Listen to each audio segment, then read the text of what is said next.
अरे भोलू, इतनी सुबह सुबह कहाँ जा रहे हो? अरे रानी, आज महाराज विक्रम ने पूरे जंगल की सभा बुलाई है। अच्छा, फिर तो मैं भी चलती हूँ। सभी जानवर दरबार में पहुंच जाते हैं।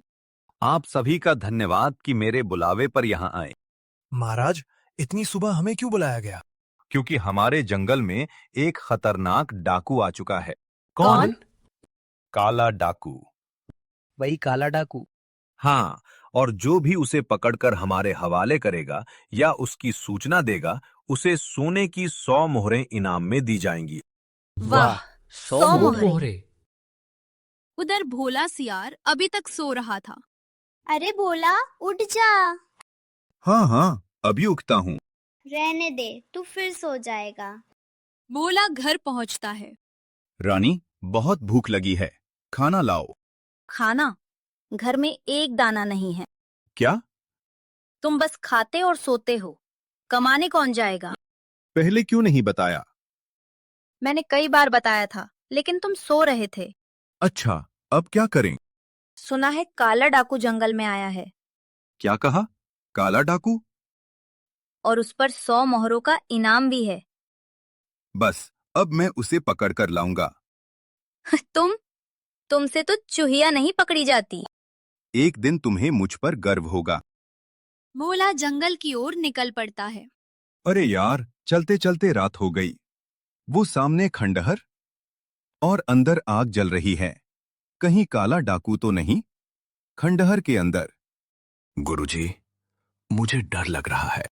डरपोक मत बन। महाराज विक्रम ने हमारे सिर पर इनाम रख दिया है।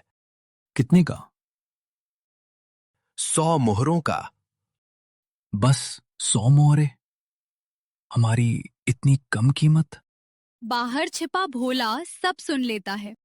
अच्छा, तो यही काला डाकू और उसका साथी हैं। इन्हें पकड़ने के लिए दिमाग लगाना पड़ेगा। प्रणाम गुरुजी। गुरुजी, इस पर भरोसा मत करना। तुम कौन हो? मेरा नाम भोला है। मुझे ये जासूस लगता है। नहीं गुरुजी, मैं अनाथ हूँ। यहाँ क्यों आए हो? राजा ने मेरी माँ को मरवा दिया था। मैं बदला लेना चाहता हूँ। अच्छा। मुझे अपना चेला बना लीजिए। गुरुजी, मत मानिए।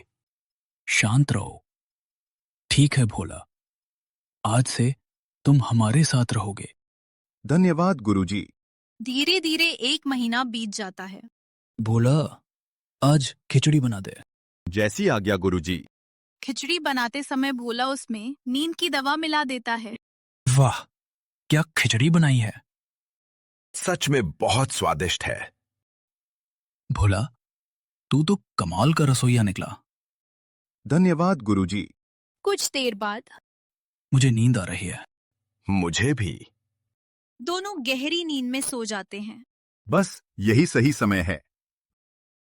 भोला दोनों को खींचकर दरबार में ले आता है। अरे भोला, ये कौन है?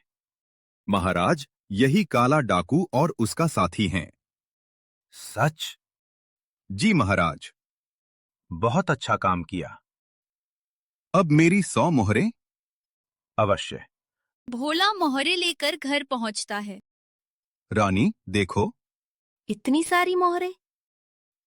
मैंने काला डाकू को पकड़वाया है। सच? हाँ।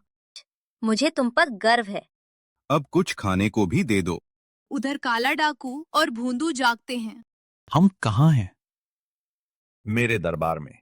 महाराज विक्रम, तो भोला हमें धोखा देकर पकड़वा गया। मैंने पहले ही कहा था, उस पर भरोसा मत करो। मुझे क्या पता था वो जासूस निकलेगा। महामंत्री हाथीराम, जी महाराज। इन्हें कॉकरोच वाली जेल में डाल दो। क्या? कॉकरोच वाली जेल? हाँ, वहीं जहां तुम्हें रहना है। महामंत्री हाथीराम ने दोनों को कॉकरोच वाले जेल के अंदर डाल दिया। अरे गुरुजी, यहां तो दम घुट रहा है। अब मुझे गुरुजी मत कहो, क्यों? क्योंकि मैंने तुम्हारी बात नहीं मानी बिल्कुल नहीं मानी। और उसी का नतीजा है कि हम यहाँ हैं। गुरुजी, इस जेल को कॉकरोच वाली जेल क्यों कहते हैं? पता नहीं। मैंने सुना है यहां खाने में कॉकरोच मिलते हैं क्या? और पीने को कॉकरोच का जूस। बाप रे! अब सारी उम्र यही खाना पड़ेगा।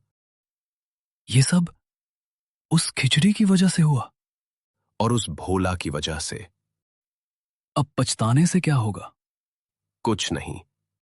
अब हमें यही रहना पड़ेगा।